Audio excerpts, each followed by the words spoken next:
اوس د قرآن کریم تفسیر څه ته وایي؟ بیا د تفسیر د پاره موضوع څه ده؟ بل د تفسیر غرض و غایه څه دي؟ او بل په تفسیر کې تفسیر به د څه نه کېږي؟ نو دا څو خبرې به ورسره ذکر کوو. تفسیر د قرآن مجید هو علم یبحث فیه.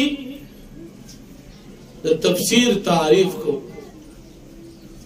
تفسیر فلغت کی د کلاولو معنی باندې راځي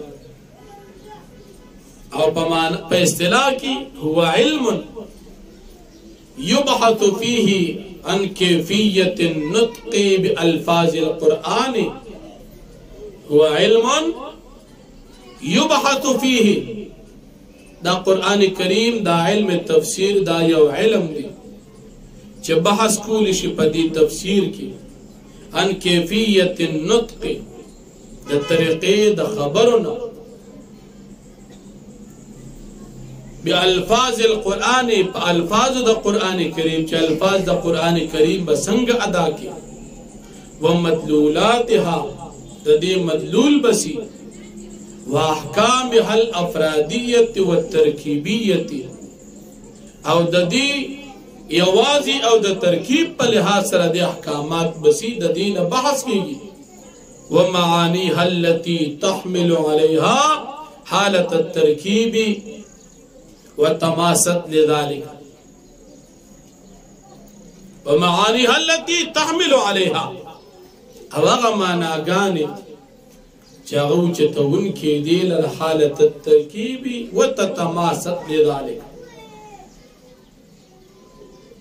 چې په حالت ترکیبی کې دا کومه معنی ورکوي. دا د علم تفسیر هغه مختصر غوندې تعریف تاسو ته وشو که چا ځان سره لیکلی نه وی لیکي.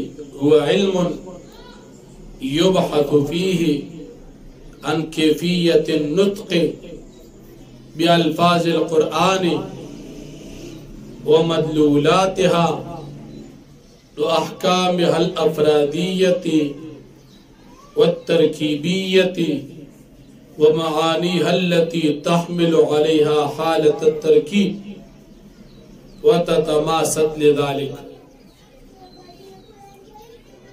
دا د تفسیر هغه تعریف تاسو ته وشو.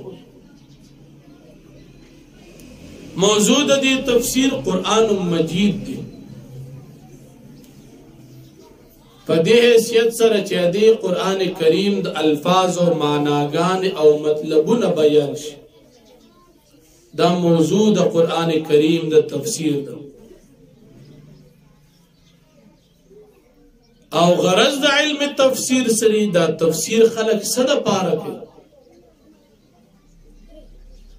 د پاره دی چې انسان ته قوت حاصل شي، قوت علمی د قرآن او قوت عملی د قرآن.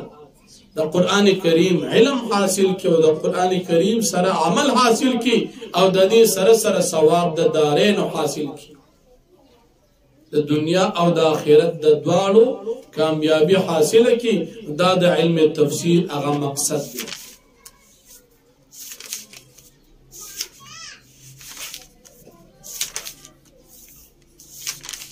قرآن کریم تفسیر به د څه نه کی؟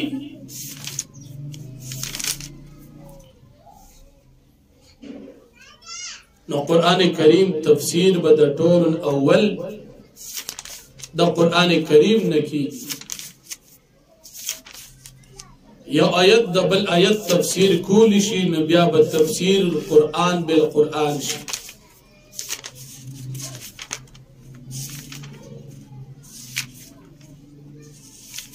او دویم د قرآن کریم تفسیر د نبی کریم صلی الله علیه وسلم احادیث نه وکول شي. تفسیر القرآن بالاحادیث. او دریم که قرآن کیم نی حدیث کم تعریف تا وضاحت او تفسیر دا یو آیت نوی نبیا بتک کی یہ قول صحابی تا چه صحابه کرامو دا دی آیت تفسیر پس سر کرده تفسیر اول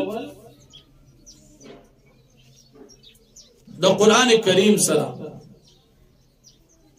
دویم پا حدیث سرا دریم پا اقوال دا صحابو سرا او سلورم تفسیر بکول شی پا اقوالو دا تابعین سرا چه تابعین دا قرآن کریم تفسیر پس سرا کرده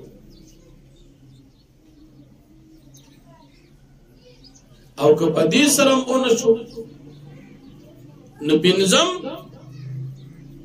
تفسیر دا قرآن کریم بکیگی پا لغت دا عربی سرا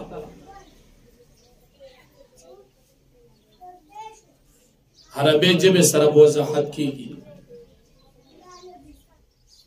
او که پا دی سر هم اونشو نشپگم پہ استنباط او تدبر دا مفسر سرا دے با یودا سے مانا را اوباسی دا قرآن کریم چاگئی کی با دے خپل سوچ او فکر ناکار واخلی خو پدا سے طریقے سرا چی دا قرآن کریم سرا مخالف نوی دا مختصرا قرآن کریم آیت تفسیر بل آیت لکی قرآن کریم آیت لتفسیر حدیث کی دا قرآن کریم آیت لتفسیر صحابی کی دا قرآن کریم آیت لتفسیر تابعی کی دا قرآن کریم آیت لتفسیر لغت عربی او دا قرآن کریم آیت لتفسیر تدبر او استنباط دا شپک اقسام شو دا ماخذ دا قرآن کریم دا تفسیر دی چه قرآن کریم دا باقیستلشی تدیش پگو سیزون اولنی مرتبہ قرآن دویم مرتبہ حدیث دریم مرتبہ صحابی سلورم تابعی پنزم لغت عربی او شپگم تدبر او استنباط دا قرآن کریم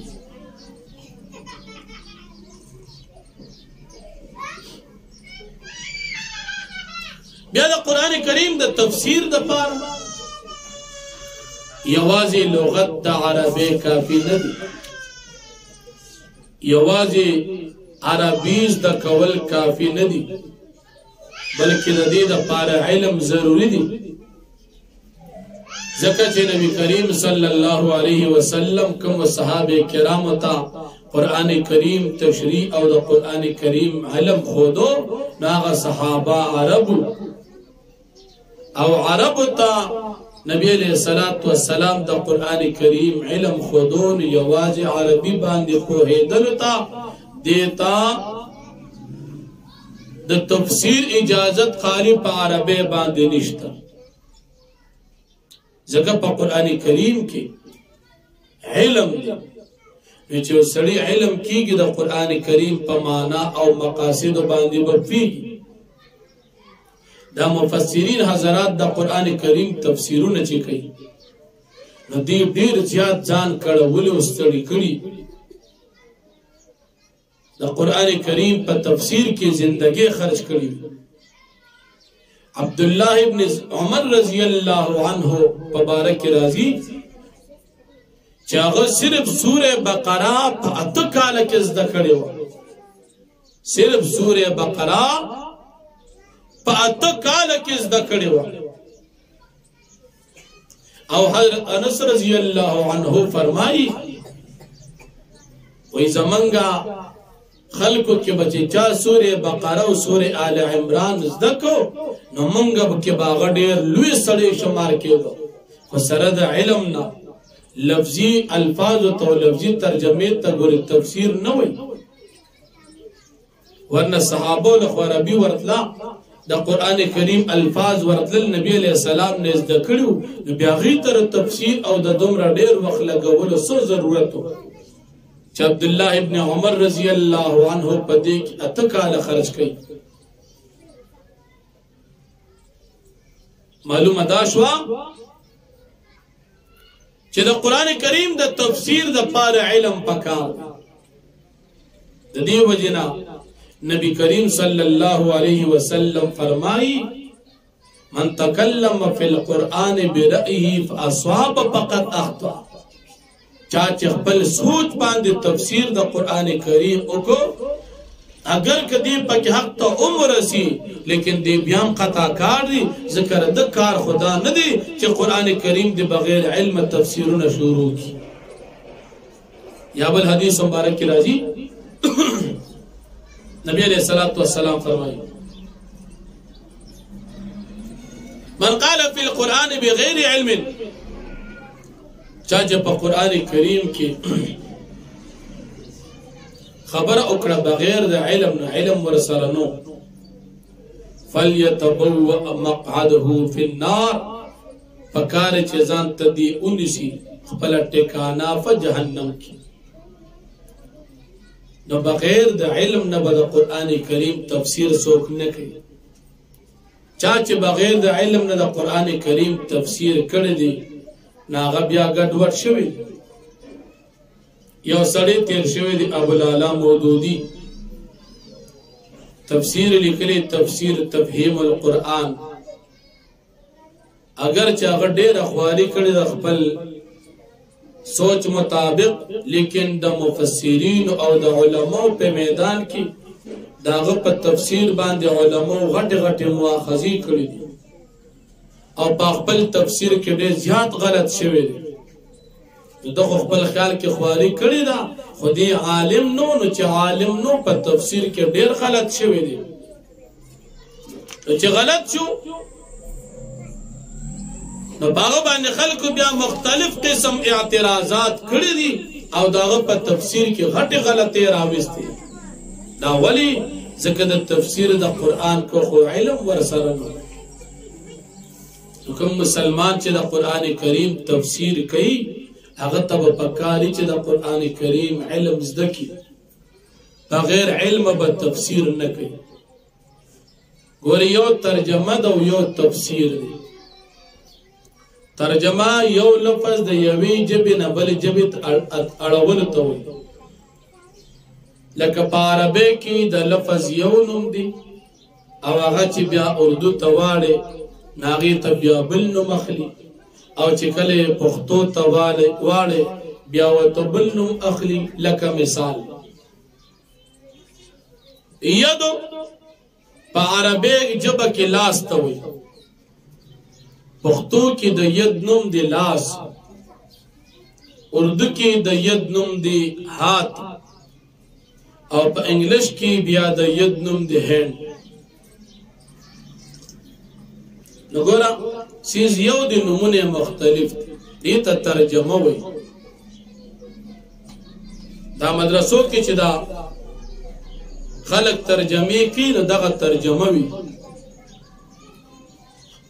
بس صرف لفظي ترجمه زده کې او نور څه پکې نه او تفسیر په دې آیت کې چې صبراتري هغه وضاحتونه هغه مقاصد هغه عقاید هغه مسائل هغه تشریحات هغه وضاحتونه چې دې آیت کې وی هغه ذکر کول او هغه صحیح محمل راوستل هغه طبيعت تفسیر وي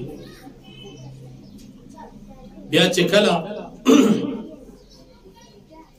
یو انسان د قران کریم تفسیر کوي ناغه د پاره با یو څو سيزونه ضروری وي حضرت عبد الله ابن عباس رضی الله عنه فرمایي چې د قران کریم د لوستون کې د پاره سلور سيزونه ضروری دي اولنې دا چې قران کریم کم کس لوري دا غنیت به اخلاص خالص الله رضا که اخلاص پچا کې نوی ندیر د قران کریم تلاوت نه کوي ځکه اخلاص سره ثواب شتا او کې اخلاص پکې نه ریاکاری بیا ګناه ده اول د قران کریم د لوستلو کې د پارا نیت اصلاح پکار ده منګو تاسو چې قران کریم تکي ناستو نو نیت به مخالف د الله رضا وي په دې نیت به کینو چې الله پاک مونږ ته اجر راکړي، په دې نیت به کینو چې الله جل شانه زمونږ نه رضا شي، په دې نیت به کینو چې په دې باندې مونږ ثوابونه حاصل کړو. اول نیت صحیح کول پکار دی. دویم د نیت د صحت سره با خشوع خضوع عاجزی پکاري. عبدالله بن عباس سے فرمائی انسان کې با عاجزی وي، دا کتاب د الله دی، چې د الله خبرې لولي خو په عاجزۍ سره به لولي، تکبر سره به نه لولي. او دریم انسان به پاکی حاصلوي، دی به د ظاهر او د باطن د دواړو صفائی کوي. ظاهر صفائی راځي په اوبو باندې او د باطن صفائی راځي د ګناهونو په پرېښودو باندې. د ظاهر صفائی راځي په اوبو باندې، په صفا کپړو باندې، او د باطن صفائی راځي په توبه باندې. چې دی قرآن کریم لري دی به خپل ظاهر او باطن دواړه صفا کوي، او دس به کوي، خپادب به کینی، خاموش به کینی. قرآن کریم ته چې ناستی نو غلی خاموش به ناستی، شور به نه کوي. قرآن کریم ته چې ناستی نو قرآن مجید به د ځان سره اوچت نیولی. قرآن کریم ته چې ناستی او دس کې به ناستی. قرآن کریم ته چې ناستی نو په صفا ځای به ناستی. قرآن کریم چې په کومو لاسونو نیست دا لاسونه به هم صفا وي. قرآن کریم چې ځان سره په کومه کپړه کې نیست دا کپړه به هم صفا وي. قرآن کریم تلاوت چې په کوم ځای کې کوي دا ځای به هم صفا وي.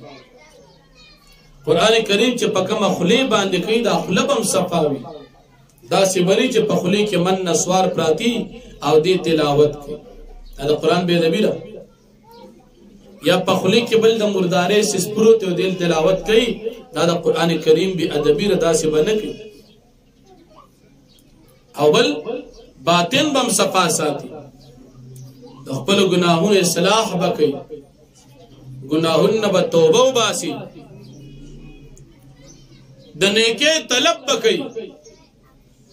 او کوم ګناهونه شي هغه به ځان ته مخ ته یادي، د الله نه په هغې باندې استغفار واړي، ځان به پاکوي.